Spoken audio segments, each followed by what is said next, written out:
আর ভোটের আগেই কর্মী সভা, আর সেখানে দলের কর্মীদেরই হুঁশিয়ারি দিয়ে বসলেন কে? তৃণমূল নেতা। খাস দক্ষিণ কলকাতায় তৃণমূল প্রার্থী মালা রায়ের সমর্থনে কর্মী সভায় বিস্ফোরক ৮৩ নম্বর ওয়ার্ডের কাউন্সিলর প্রবীর মুখোপাধ্যায়। তার সাফ কথা, দলের পতাকার তলায় আছে বলেই মানুষ তৃণমূল নেতাকর্মীদের চেনে।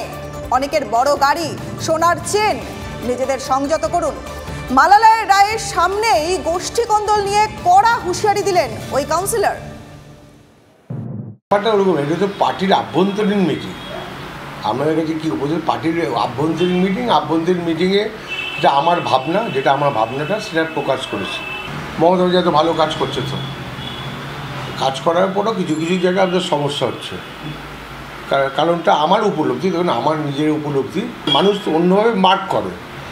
এবং ঘটনা যে আমরা একটা গাড়ি কিনতেও গেলেও ধরুন আমার ডিপোজিট বা যা আছে, আমি ধরুন ভলেন্টিয়ার রিটায়ারমেন্ট নিয়েছি, সেই টাকা দিয়ে বলে বাবা এর মধ্যে গাড়ি কিনে নিল।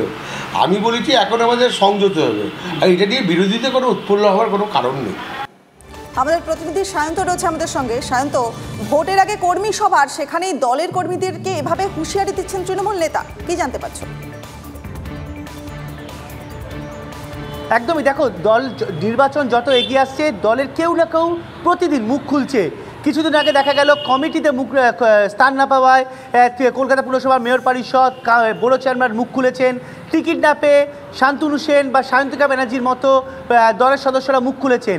সে এবার নতুন সংযোজন প্রবীর মুখার্জি, তিনি কিন্তু কোথাও দলের কর্মীদের পরোক্ষে আয়নায় মুখ দেখতে বললেন। তিনি একটা কথা স্পষ্ট করেছেন কালকে, যে মুখ্যমন্ত্রী মমতা বন্দ্যোপাধ্যায়ের হাত রয়েছে আমাদের মাথার ওপরে, তার হাত যদি সরে যায় তাহলে কিন্তু তৃণমূল কংগ্রেস সম্পূর্ণ শূন্য।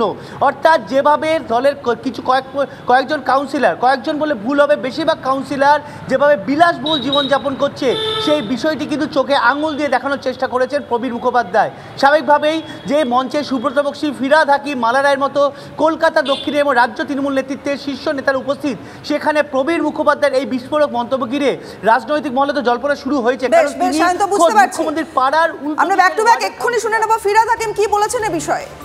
রাজবিহারী বিধানসভা কর্মী সভা ছিল, এমনি কোনো কর্মীদের ইনস্ট্রাকশন বা কোনো, হ্যাঁ আমরা বলি ম্যান মার্কিং করতে, ম্যান মার্কিং অর্থাৎ যাতে সব মানুষগুলো তাদের বাড়িতে গিয়ে কোন পরিষেবা পৌঁছচ্ছে না পৌঁছচ্ছে তাদের মানুষকে বোঝানো, বাড়ি বাড়ি গিয়ে বোঝানো যে মমতা ব্যানার্জির যে পরিকল্পনাগুলো কী, তার যে পরিষেবাগুলো যেগুলো দিচ্ছে, মানে কন্যাশ্রী, যুবশ্রী, রূপশ্রী, যে অত পরিকল্পনা, প্রত্যেকটা বাড়িতে গিয়ে দাঁড়াও, তাদের করো, বোঝাও যে ডিফারেন্সটা কী, মোদির প্রকল্প আর মমতাদির প্রকল্পের ডিফারেন্সটা কী সেটাকে বোঝাও।